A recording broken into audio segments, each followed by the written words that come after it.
Good Luck with That is out on the shelves. I love the title, love the cover. You're going to love the book as much and even more. Kristan Higgins is the New York Times, USA Today, Wall Street Journal, and Publishers Weekly, so many bestsellers, best-selling author of 18 novels, which have been translated into more than 24 languages. Her books have received dozens of awards and accolades, including starred reviews from Kirkus, the New York Journal of Books, Publishers Weekly, everywhere. She's a 5-time nominee for the Kirkus Prize for Best Work of Fiction, and her books regularly appear on the list for Best Novels of the Year of many prestigious journals and review sites. It is crazy that we have not had an interview yet. I know. I don't even believe this, right? I'm so glad we're fixing that today. I am so glad it's all fixed. She's the proud descendant of a butcher and a laundress. Kristan lives right next door to us here in Connecticut with her heroic firefighter husband, 2 long-lost children, a couple of frisky rescue dogs, and an occasionally friendly cat. Who doesn't want an occasionally friendly cat? I am really thrilled to have her here. Good Luck with That is just out. Your publishing team, everybody loves you and your books, and several people put this into my hands, and I'm such my kind of book. Welcome to Reading with Robin, Kristan. Thank you so much, Robin. You were so welcome. So it just came out, and you had an event last night at Avon Library? Yes. Mm-hmm. How was that with Lisa Lampanelli? Oh, my God. That must have been too much fun. It was a blast. We had a great crowd and so many wonderful questions and so much enthusiasm for the book. I'm just thrilled. I'm just delighted with the reception so far. Well, I can only imagine it goes from there. People can go to your website, KristanHiggins.com. Wait, did I get that site right? Mm-hmm. Yeah. KristanHiggins.com and see where you'll be. You're around and then you're elsewhere, and then I love the way you say, home state, Connecticut. You're back and forth a bunch, so people will get a chance to see you in various places. And if this isn't a book that every reader I know will connect with in some way, so much to talk about. And it's interesting when body image, weight, and that topic is never, I just don't see a time when that isn't going to be a hot topic. And as many ways as it's been discussed in fiction and nonfiction, in all sorts of venues, it is just like the thing that I don't know anybody that doesn't connect to it in some way. Yeah, I agree. There's not a person I know who doesn't struggle with body image and how it's linked to their view of themselves. I really hope that someday that will not be true and we will all be judged on the content of our character and not our pant size. But we do live in a difficult society where we have all these messages telling us to look a certain way, a way that only 0.05% of the population actually looks. And I hope that we live to see that day. Yes, right. I'd like to be, hopeful, and you have children, I have children, and we always sort of want better for the next generation. And I think there, like with a lot of things, a lot more conversation, more strides, more confidence, and yet with the world of selfies and photoshopping and all of these things and just what isn't even so, the messages are even maybe more confusing and yeah, true. A little more delusional. I want to make sure we leave some time to talk about dogs because that's on your website. And one of my favorite topics. Again, go to KristanHiggins.com. Find her on Facebook, on Twitter, on Instagram. So last night's event at Avon was that the first one of the tour? That was the third, actually. Oh, it was the third, right. It's never like where the book comes out on August 7th, that August 7th would be the first event because that right. would that be? We jumped the gun a little bit and had 2 events on Monday. So. Which is fun. There's always a lot of jumping of the gun. And so what are you hearing? And also there was a lot of discussion even before the galleys came out. So talk about how that works, what you're hearing. Is there anything possibly surprising anymore to hear from people? some of that I would love to know, and the listeners Sure. would like to know. Well, what I've been hearing from readers, my publisher made hundreds of copies of the book available for early readers, and gave them out through contests and had some book clubs read them. And what I've been hearing is people are so eager to talk about this. Mm-hmm. And they're like, a lot of people have said, I can't believe you know what I'm thinking.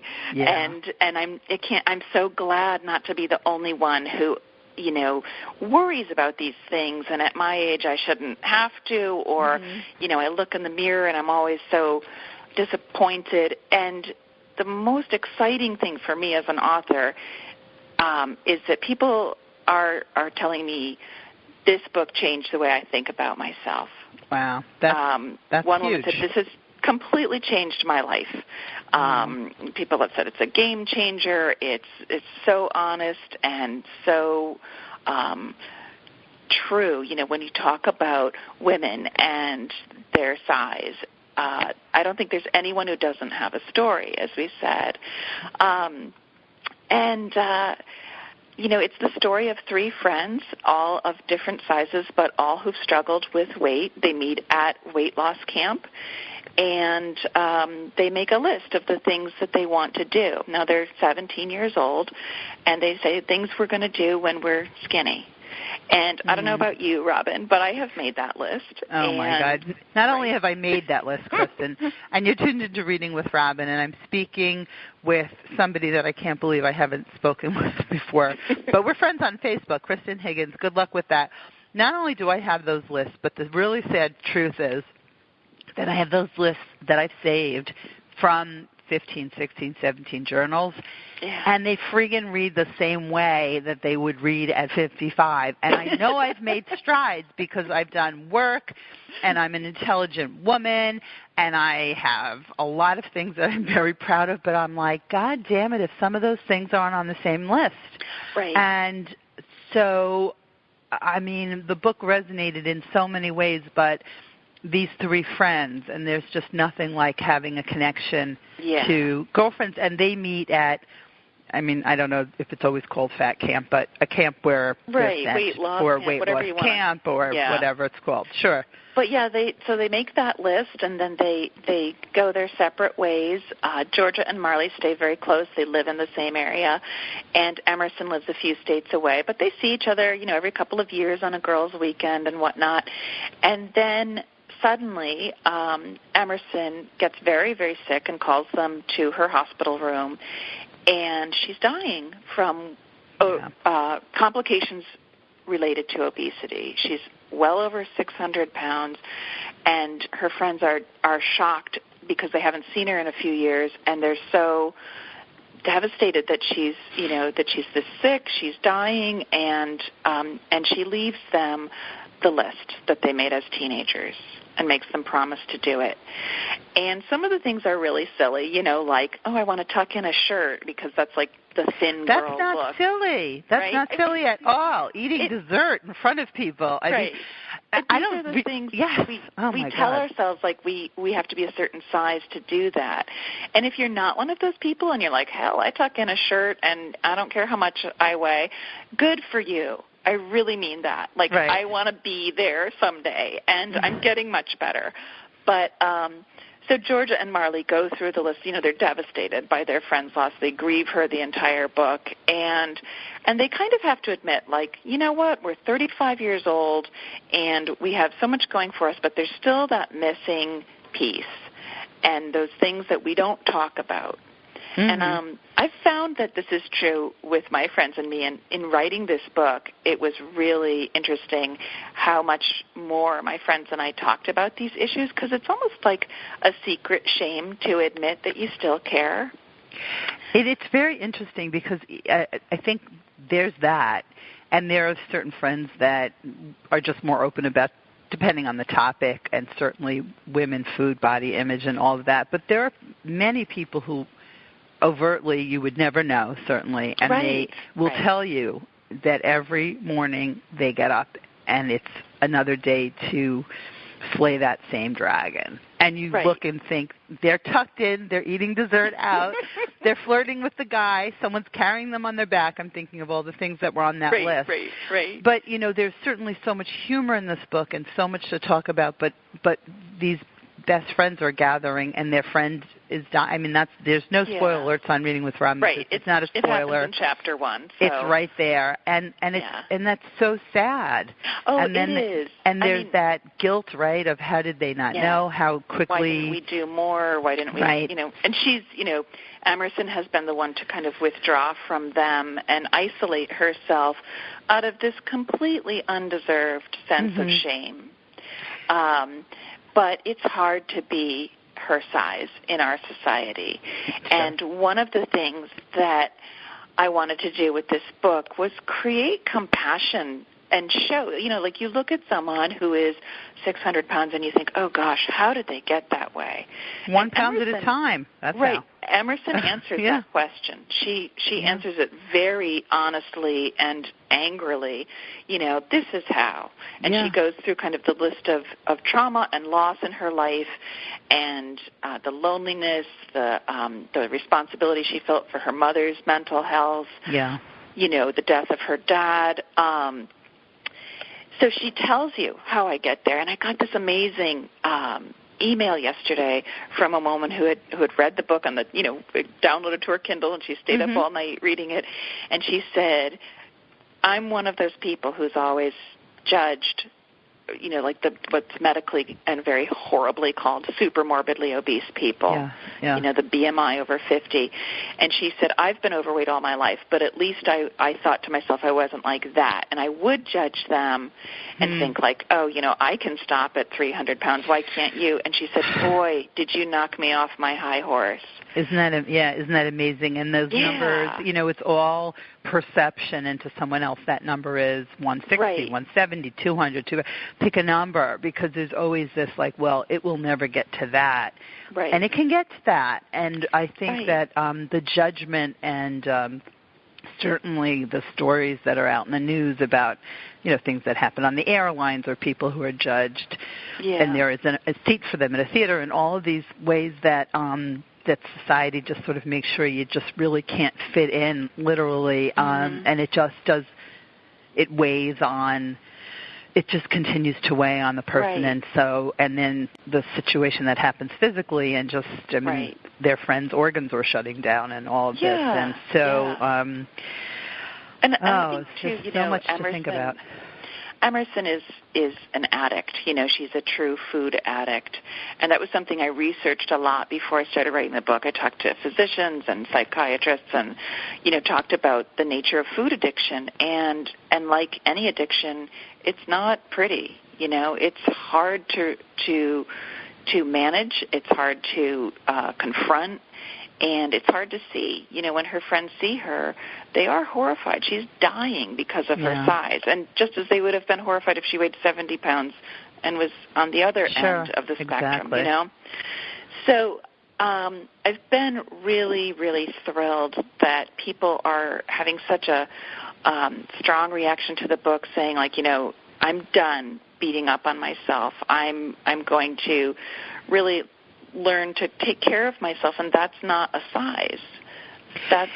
It is a right. Lifestyle. That is true. Sort of letting go of that, whatever that ideal is, and doing the best for as our heroines find out, doing what works best for them, and sort of letting go of a lot of those messages. And and I want to point out, Robin, as you read the book, this book is not about losing weight and having these things happen. Nobody loses weight except one character who's actually sick, and then she gains it back because she needs to. And it's definitely not about that. It's about the opposite. It's about not letting society tell you when you're enough to go for the things that you want. It's about not waiting and really treating yourself with kindness. Well, and that's to me, and that was really startling, that list that that is left for for their I'm just like blanking on everybody's names right now. For Georgia and Marley. For Georgia, yeah, Marley and May, right? For Georgia right. and Marley, that Emerson leaves, and the list as when they were teens, it was when I'm thin, these are the things to do. So the idea of doing these things and acting as if, right. because, putting off and things that somebody really wants to do, we, of course, tomorrow's never promised. So it is that idea of sort of, well, I'll do this when, and a lot of missed opportunities. So that message comes across really clear, and I can only imagine in book club discussions or other discussions about this, people sort of jot down things that they've been waiting to do. It's very empowering to say, well, I'm doing this now. Right. No, right. I'm not waiting. And you were talking earlier about research. Can you talk a little bit about the people that you did speak to and, talking about certainly addiction? What was surprising maybe that you found in your research? I think what I knew just from casual conversation, but what I really learned about was the food addiction that Emerson suffers, that it is just as powerful as drug addiction, and that there are chemical changes that take place in your brain, serotonin and oxytocin release, so that you can really see why people eat for comfort and not for hunger. So I talked to a couple of gastroenterologists about, the science of weight loss and why you really can't lose weight by dieting and keep it off. Right. We're sort of set up to fail, really. Yeah, how valuable fat is for your body and how many good things it does for you. How the game is stacked against you. We're Americans. Look at our portion size. We can eat 24/7, 2,000-calorie cheeseburgers whenever we want. It's all available, easily accessible. Yeah. And in certain segments you talk about in the book, and I'm speaking with Kristan Higgins, we're talking about good luck with that. Thin privilege sort of comes up. And this idea really of access to good food and education and that whole thing, which is real. And so certain segments of the population really having just everything stacked against them in terms of having healthy lifestyle. Now, so Lisa Lampanelli did the interview with you last night, and I know you'll be at RJ Julia together, and I know she talks very publicly about her weight and all of that. So how did that figure in to your book club, the event discussions? Yeah, she had written a play called Stuffed, and it was about very much like 4 people of different sizes struggling with their body image and health, and not just physical health, but mental health, spiritual health, surrounding yourself with healthy relationships. And so she was really excited to talk about the book. She got her hands on an early copy and called my publicity team and said, I want to be part of this. This book was amazing. And as a woman who's had gastric surgery to lose weight, she has really grappled with this on a very personal level. Yes, and she shares it a lot, so that's why I thought that was a really interesting, and I didn't know if she did her hair to match the book or vice versa. I think so. Yeah, she's just so much hair fun. For a couple of years, but it didn't hurt. I know it's been different colors. She's just so much fun and so hilarious and such a big heart, and I'm such a fan, so I was like... And she's a great interviewer, too. She's so compassionate and really digs deep, and she was just wonderful. So that was a lot of fun, and as you said, we'll be doing it again at RJ Julia. Yes. When is that? The 23rd, I think. Yeah, I wrote that down. I'm hoping to be able to come. You're not that would be so great. Not that far. I know. I would love to come. And what are you reading also this summer? That's one of the things I don't like to miss. I'm reading right now. I have the privilege of reading an advanced copy of a book called Intercepted by Alexa Martin, and it's a romantic comedy, and it is so smart and funny. It's about wives and girlfriends of NFL players, and great title. One character in particular, and I really can't put it down. It's fantastic. Oh, that's awesome. Yeah, there's nothing like reading a book that you can't put down, and it's called Intercepted, and it's coming out, I guess, in time for football. Okay, so football. Right. Yeah. Yes, conveniently coming out during football season.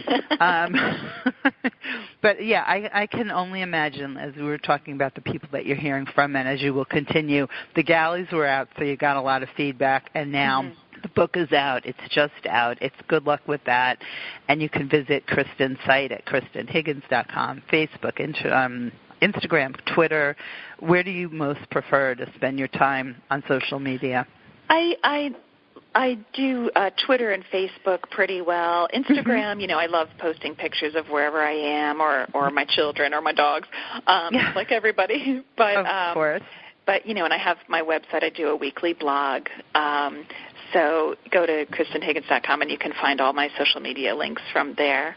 That's great. Yeah, there's a lot to keep up with. And speaking of your dogs, before I do let you go, I saw on Twitter, so cute, a picture of your son and dog playing guitar to the dog. Isn't that the sweetest? I mean, it doesn't really get any sweeter than that. Yeah. And you're such a dog person. I mean, anybody who on their website has a tab for dogs is beyond, who writes like you do and speaks to the heart and shares with her readers, but then a tab for dogs. Right. Well, I've had a dog since before I can remember, and usually more than one. And sure. I think that pets are such an integral part of life, just I think so too. Unconditional love. If you have a dog, if you have a cat, it's very conditional, right? I don't have a cat, and there have been many cats whose company I've enjoyed, and so I can't speak to the cat, but I think you, in your bio, do it so beautifully that I will not offend any of the cat people because it's just different. It's yes, just different. I call him our Dark Lord and Master because whatever he wants, he gets, and occasionally he will grace us with a purr. But you earn that. You really earn that, so you must feel really Thank you. I do. I feel so special. Yeah. Encouraged by that purr. So I love it. And visit KristanHiggins.com, and I will post all about this. And I hope to see you at the R.J. Julia event, but click on events and see where Kristan will be. And we have copies that we're giving away, too. So on the Reading with Robin Facebook page, we have copies of Good Luck with That. I remember, I just think the title is so great. Oh, thank you. Did you play around with many, or was it always like, this is perfect? This one leapt out at me because what Georgia and Marley are taking on is sort of a monumental task of redefining themselves without caring what those societal messages are.